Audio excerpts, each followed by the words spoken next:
So I'm probably not going to be real long, hopefully, because I want to go into what I'm talking about this morning.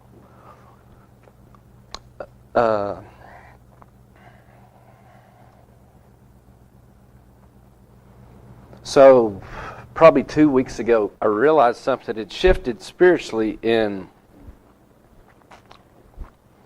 our group on Monday nights, and I wasn't real sure what the shift was.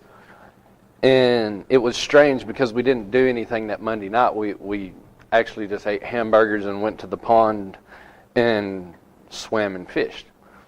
So as I'm walking around the bank kind of fishing, and everybody else is kind of on the other side of the pond swimming, the Lord goes, I want you to teach them how to minister to me.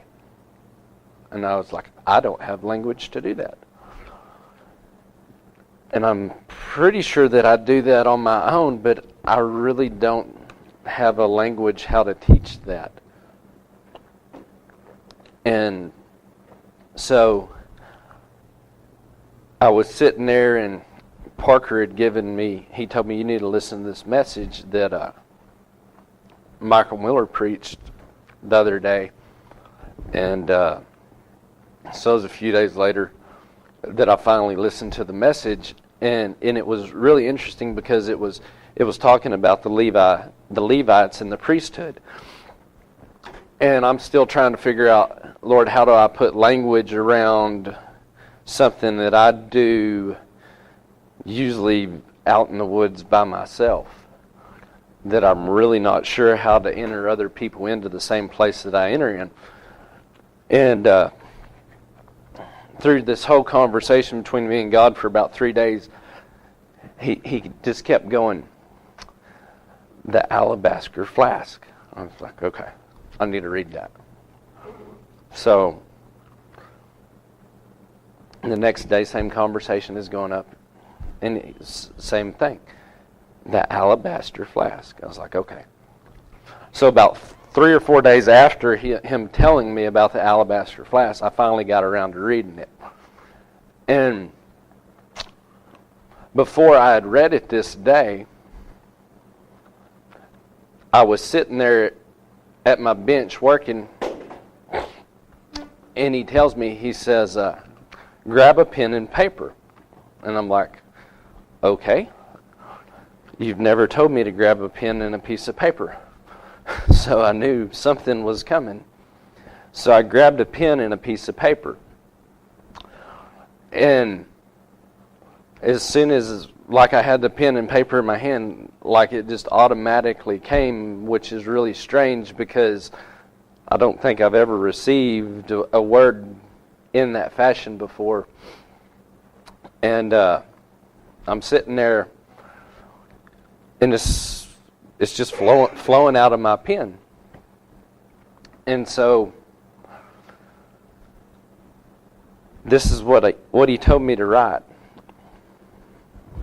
I am who you've heard that I am. I am who you say that I am. I am on the wind. I am going to ignite your heart to be one with mine. My holy fire is coming to engulf you to the place where you shine. My reflection will just not be upon your spirit.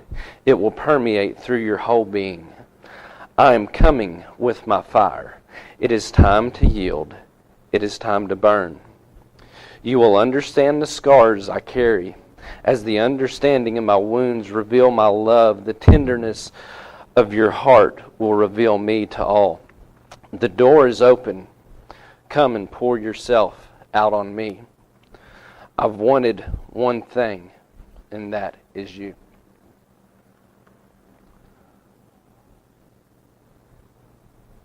So as this is going on, I still hadn't read about the woman with the alabaster flask. And so I get around to reading it, and I really like the account in Mark 14. It takes a lot of the peripheral out of it, and it's really simplified. And it says, "And being in Bethany at the house of Simon the leper, as he was at the table, a woman came, having an alabaster flask of costly oil of spikenard.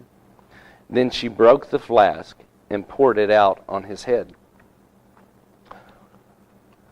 And so I'm sitting there and I'm like, okay.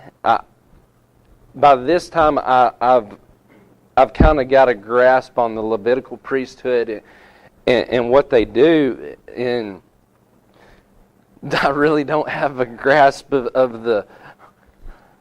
our role in the priesthood of ministering to Him well enough to put any verbiage around it to articulate the point. And so in the Levitical priesthood, there's a role in there where they minister for the people unto God, where they take the sacrifice in the blood and the fat, and they offer it unto the Lord. But there's an element of that there is such a satisfaction of when I get to stand in the place of ministering to you on the behalf of God.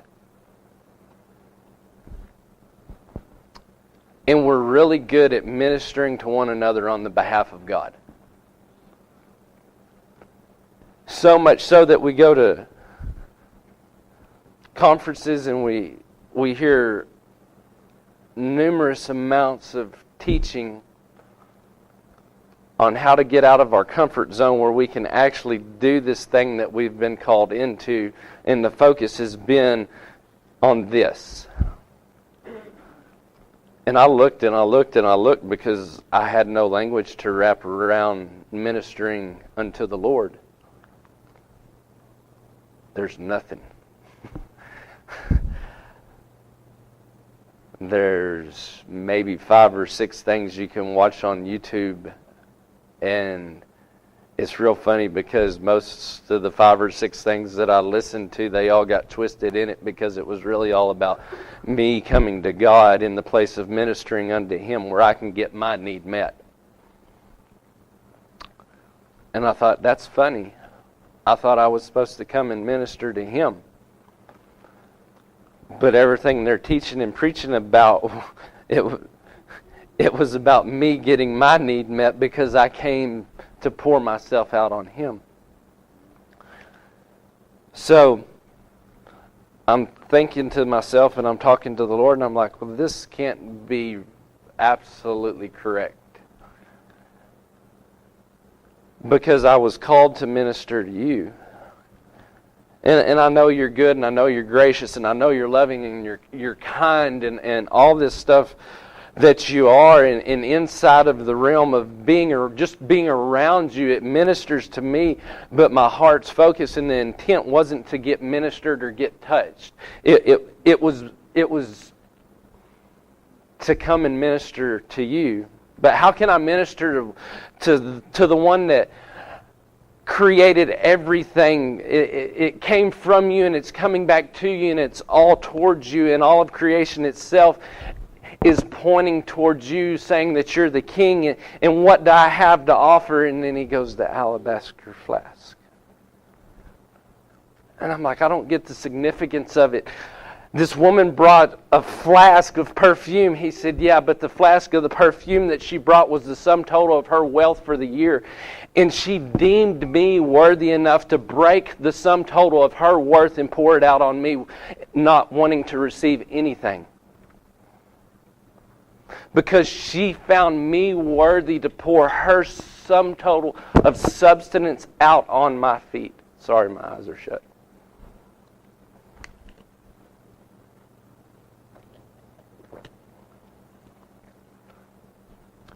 So I was like, okay, what's the object? How do I put language around this? He said, it's real simple. And Monday night we were sitting there, and we were really trying to enter into this deal the best way that we could this past Monday night.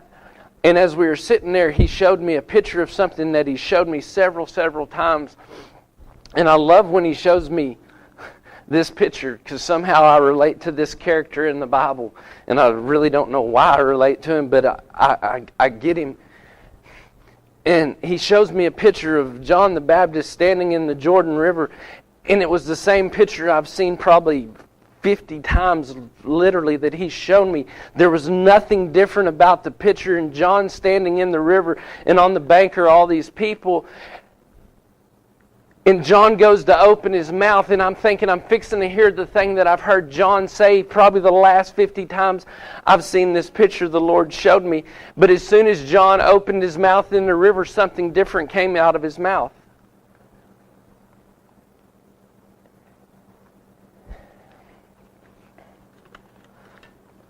And this is what came out of John's mouth. And it's not written here, but it is written here. John opens his mouth and he proclaims to the one standing on the bank, coming to be baptized into repentance. He said, the only reason I am here baptizing in the Jordan is because I know that He will be here. I know that Jesus, not even knowing who Jesus was, but he knew that him standing in the middle of that river baptizing people, he knew in the depths of his being that the one that he came to reveal would be there. So the only reason John is there is because he knew he would be there. Not even knowing who he was, but knowing in the depths of his heart who he is. And I'm like, that's pretty profound. And the Holy Spirit whispers, he said, the alabaster flask. I said, how does that tie in with this alabaster flask? And he showed me this. He said, Jesus, being in Bethany at the house of Simon the leper. So let me explain a few things here. Jesus being in Bethany, the house of affliction. Simon having leprosy, the sum total of sin and death wrapped around a human body, came and reclined at his table. Jesus sitting at the table of affliction and the sum total of sin and death. There is this woman that was not invited to this party, walks into the house uninvited and pours her sum total of worth out on him because she knew he was going to be there. So that leaves me with this question. I know there's a lot of things that's wrapped around this thing called church on Sunday morning. But why are we here? Am I here to minister to you? To make sure that you run into Jesus and you encounter everything that you wanted to walk through that door and find this morning? Did I come for that reason? Or did I come with one expectation that no matter what happens today, whether somebody's heart gets touched, if I get to lay my hands on somebody, if I have a prophetic word, blah, blah, blah, blah, blah, all these amazing things that we get to encounter in this relationship, is my expectation to see that being released in the room, or is the expectation of my heart to come in and do nothing more than come because I knew He would be here? See, I've heard expectation taught that we should come expecting. But what should we be expecting? Because I promise in the Old Testament, the veil, there was a high expectation of that priest when he slipped behind the veil into the Holy of Holies. He was going to encounter the glory of God in a way that he only got to encounter once a year. And there was such a high expectation, and there was such a preparation on his life, and a preparation in his heart. And he prepared, and he prepared, and he prepared. And it was ritualistic, I know. But there was a preparation that took place before he was able to penetrate the veil and go into the holy place. See, and we have this amazing picture laid out before us in the Old Testament of the outer court, the holy place, and the Holy of Holies.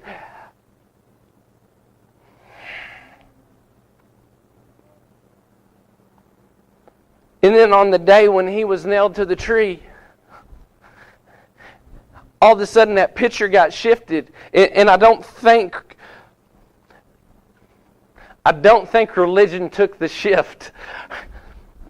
Because they still saw the veil, but the veil was torn. The veil was torn from top to bottom. But we didn't catch the shift. It wasn't the physical veil in the temple that was torn top to bottom that let mankind enter into the presence of the holiness of God. It was the veil of His flesh being torn that allowed us to enter in. So we no longer have the right to look at the veil like something that was sitting in the temple, separating man from God, where once a year man could come into the presence of the holiness of God and lay down the offering of sin, because the offering of sin had been laid down once and for all on the cross. But we've somehow in our mind have seen the veil and having to penetrate this veil and come in instead of seeing Him being the rent veil. So what's your expectation this morning? I don't care what it is when you came in, or I don't care what it was when you came in this morning, but you should have an expectation. You should have an expectation. And I really, really hope it wasn't to come and hear me or John, because you didn't know who was preaching this morning, come and give you this most eloquent message that neither one of us do really well. We try really hard, but we lack in a lot of areas.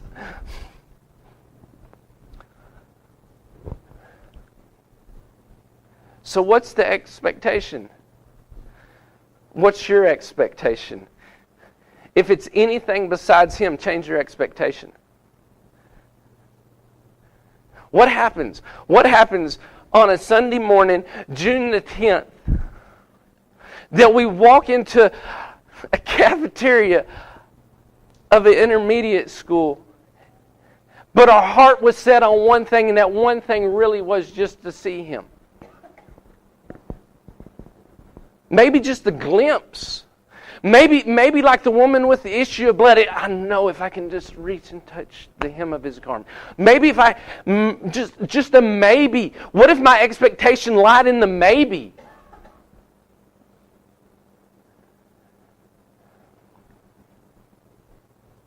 But if your expectation isn't wrapped around coming in to pour yourself out on the one who came for you and me, change your expectation. Change your expectation.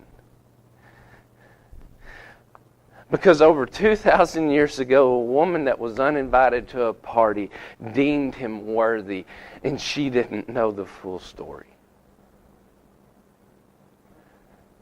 We have a bigger picture than she has.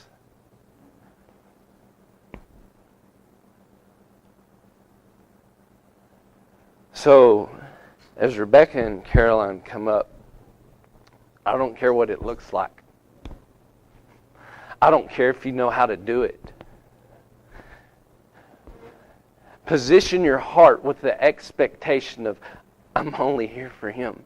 I came this morning because I knew the one. I knew the one that walked on the shores of the Sea of Galilee, that I just might have the chance to run into Him this morning. Yeah, I know. I'm probably not going to see Him. I'm probably not going to physically be able to reach out and touch the hem of His garment. So that kind of puts us back in the story of the Old Testament again, on the mercy seat where the two cherubim were facing, and the glory of God reside, but you couldn't see anything between the two cherubim. But it was there. It's always been there. He's always been the one who is, and the one who was, and the one who is to come. From then to now, He's the same. So where's your expectation? If you have none, find some. So Jesus,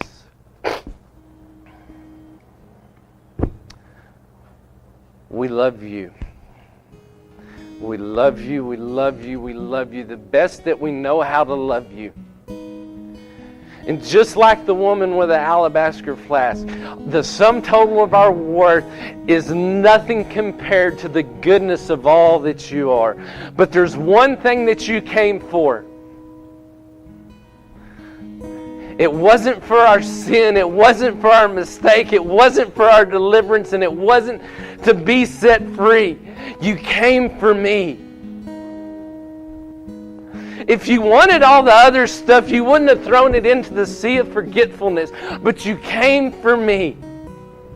And this morning I declare that the only reason I'm here is to stare in the face of the one who loves me